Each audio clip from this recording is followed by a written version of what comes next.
We're going to be reading from 2 Kings 18 and 19, just little pieces of it.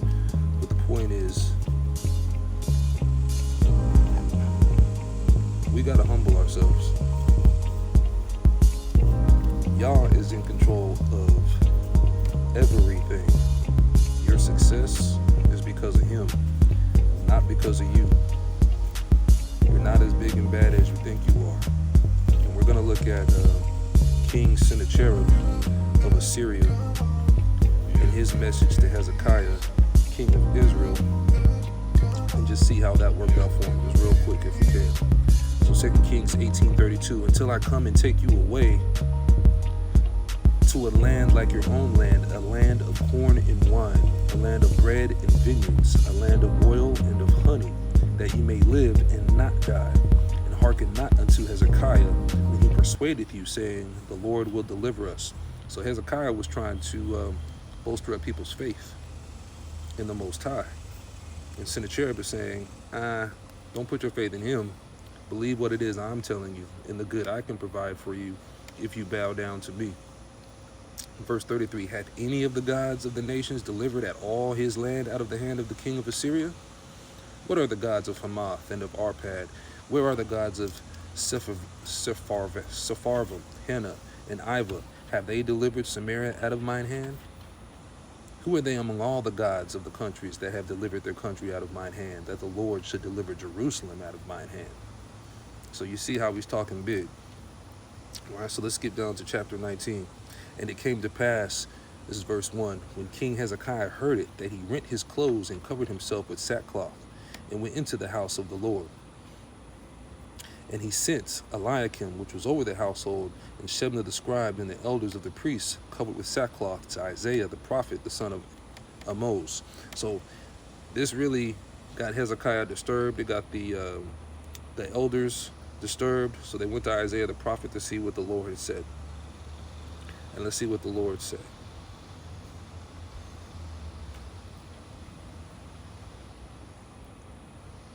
Verse 7. Next, we'll start in verse 6. And Isaiah said unto them, thus shall ye say to your master, thus saith the Lord, and this is to Hezekiah, be not afraid of the words which thou hast heard, with which the servants of the king of Assyria have blasphemed me. Behold, I will send a blast upon him, and he shall hear a rumor, and shall return to his own land, and I will cause him to fall by the sword in his own land. All right, so let's see how that worked out.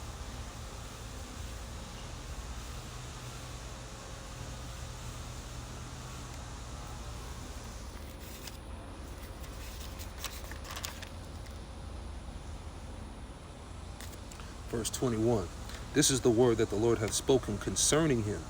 The virgin, the daughter of Zion, hath despised thee, and laughed thee to scorn. The daughter of Jerusalem hath shaken her head at thee. Whom hast thou reproached and blasphemed?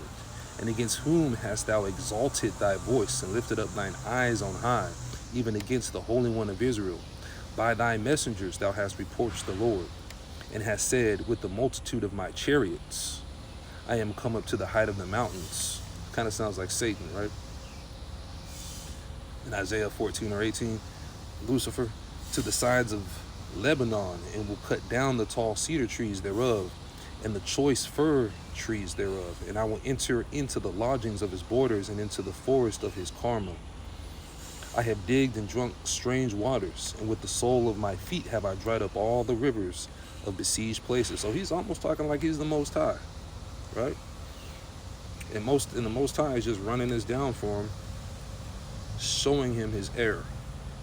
I have digged and drunk strange waters, and with the sole of my feet have dried up all the rivers of besieged places. Hast thou not heard long ago how I have done it, and of ancient times that I have formed it?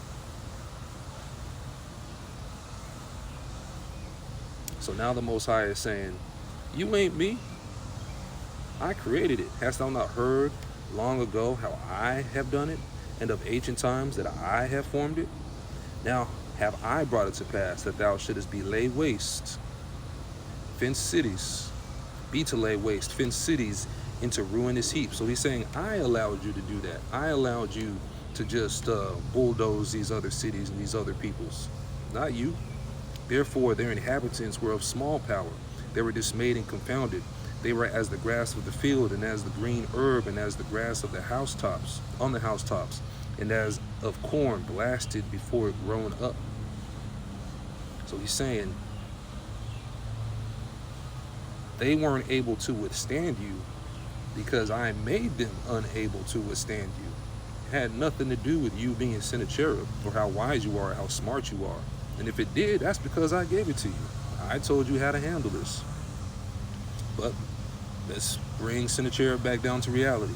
But I know thy abode, and thy going out, and thy coming in, and thy rage against me.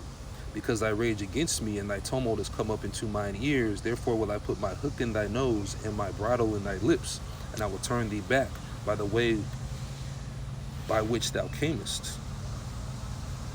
And this shall be a sign unto thee. So here's the just part, here's the judgment. Ye shall eat this year such things as grow of themselves, and in the second year that which springeth of the same. And in the third year sow ye, and reap, and plant vineyards, and eat the fruits thereof. And the remnant that is escaped of the house of Judah yet again take root downward, and bear fruit upward.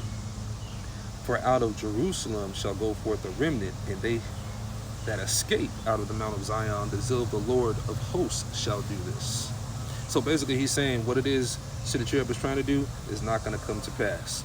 Therefore thus saith the Lord concerning the king of Assyria, he shall not come into the city, nor shoot an arrow there, nor come before it with the shield, nor cast a bank against it.